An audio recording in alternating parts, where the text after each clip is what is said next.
Hey Marvin, how you doing? This is Phil Corella from Overtime Fantasy. How you doing? I'm doing great, man. First, I just want to congratulate you on a great career at Florida State, and all that you've accomplished.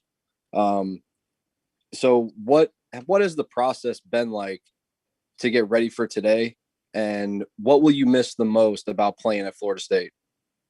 It's been a pretty great process. I left Florida State here with a little banged up with the injury and road to getting healthy. Playing in the Senior Bowl and really just committing to the grind.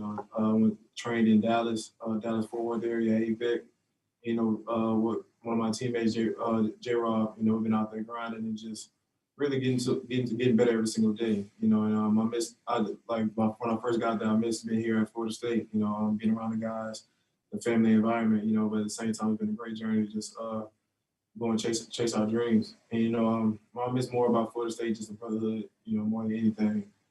Just hanging out with you guys, going to war with you guys. It's something I would endure to miss.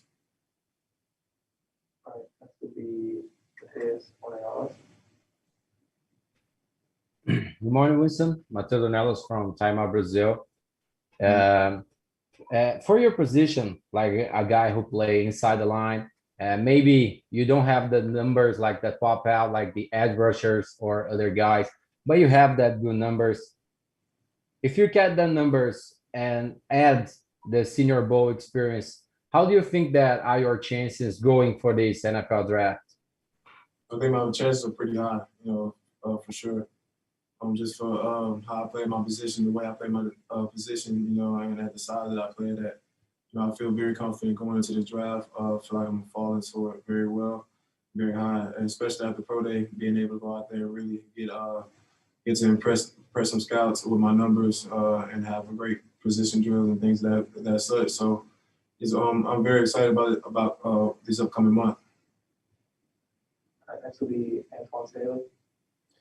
Yeah, Marvin, just where you at in the rehab process, and also what are you telling teams about you returning to your prior form? Because last year, just it clearly seemed like the injury was bothering you throughout the year before you shut it down.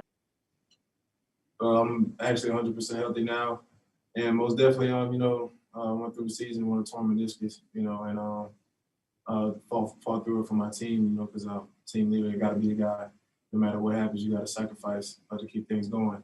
So definitely now I'm 100% healthy, ready to get back to a true form, get back on the field, and show everybody what I really can do. Because I feel like people have forgot about the previous years how I show what I can do when I'm healthy.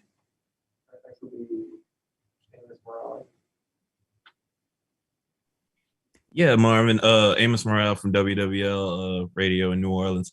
Wanted to ask you, I know you've got some family in the Louisiana area. Have they been in your ear, about, oh, we hope you go to this team or we hope you go to the Saints or anything like that? And second question is just throughout this process, are you looking at teams to see where you fit in at all? For your first question, yeah, my family's definitely been in my ear. Some definitely want me to go to the Saints, some want me to go to the Cowboys. It's just being in that area. How those two teams are very big, and so I hear it all the time. But my mom, she doesn't care where I go. My mom specifically, she definitely wants me to just go wherever team takes me. But me personally, it really doesn't matter to me what team I go to. I played in so many different schemes here at Florida State. I've been talking to different teams. Some have 3-4 defenses, some have 4-2-5, some has a 4-3. And I played in all three of those defenses here at Florida State. So played everything from a 0 to a 5. So I have so much experience at different positions. So it really doesn't matter. That's why I feel like the sky is the limit for me because I make plays in almost every position. I want to follow up on the injury question from a minute ago. How hard of a decision was it for you to kind of shut things down? And I think it was in November. It definitely was. It was one of the hardest things ever. Me deciding to come back to Florida State to finish out my last year and not being able to finish it out the whole thing. And that was one thing I was fighting early on. When it first happened, they wanted me to get surgery, but I didn't. I was fighting it. I fought until as long as I could to basically we all came to the conclusion that it was best for me at the time. So it definitely was a tough thing to do.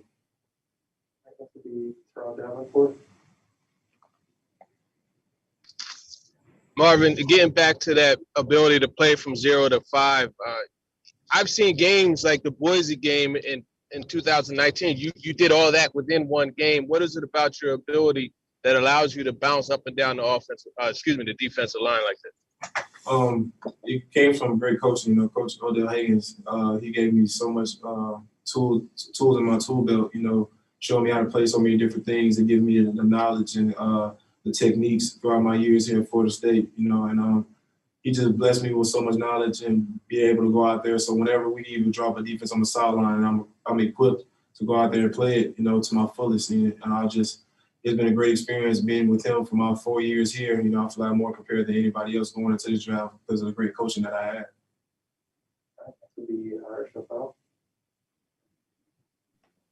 Hey Marvin, when you talk to NFL teams and you look back at your NFL career or your Florida State career, do you think the fact that you guys went through all the adversity you went through with the coaching changes and all the ups and downs, is that something you point to as something that is a positive to show that you could fight through that adversity?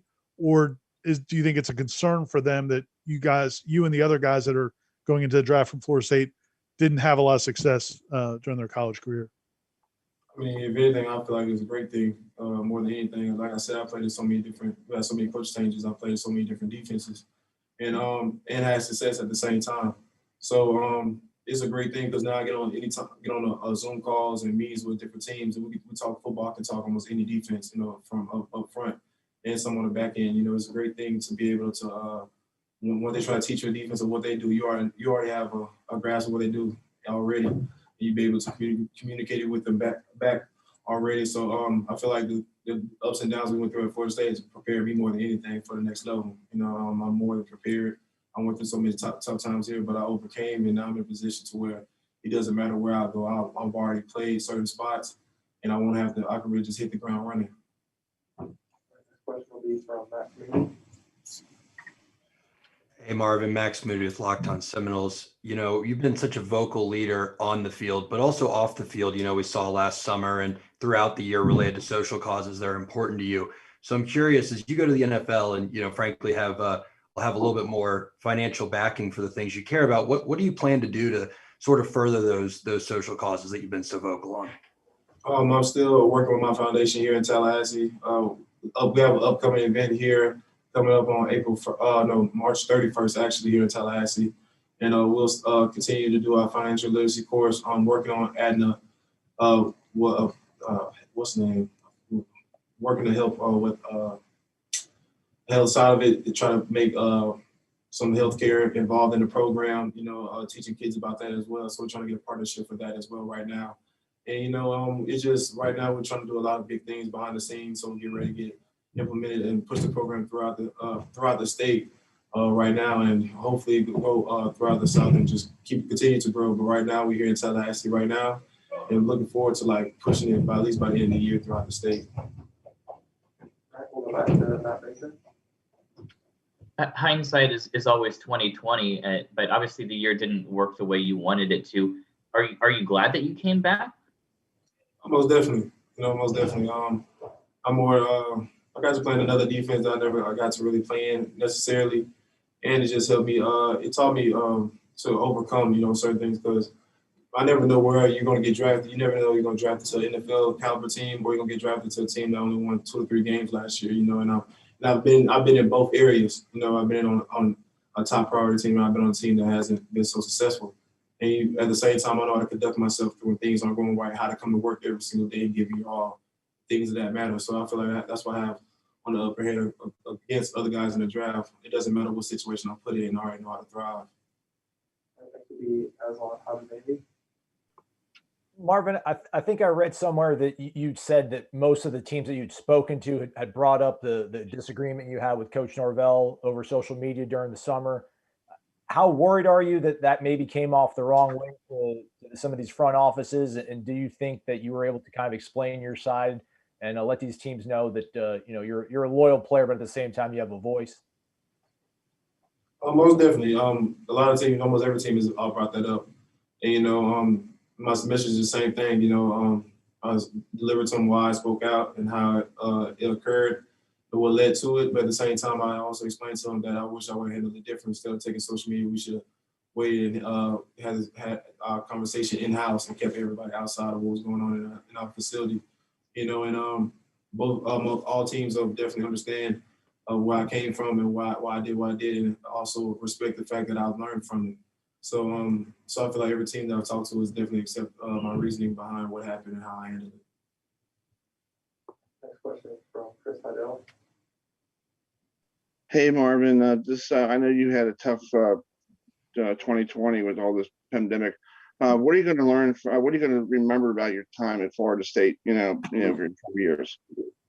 4 years, I can always remember just knowing how to overcome. Continue to work hard. I've had injuries throughout Florida State. I've had setbacks. And I had we had difficult times here as a whole. And more than anything, I learned how to continue to push for better days. Those better days that came, they're here now. And it's just a great feeling just be able to be in this position. But at the same time, I feel like I wouldn't be here if I didn't go through those tough times here at Florida State. Florida State has brought me into being a man, different things I learned here, different things that I went through. So it's a blessing that I went through certain things that I went through here. All right. Thank you, Marvin. Thank you, guys.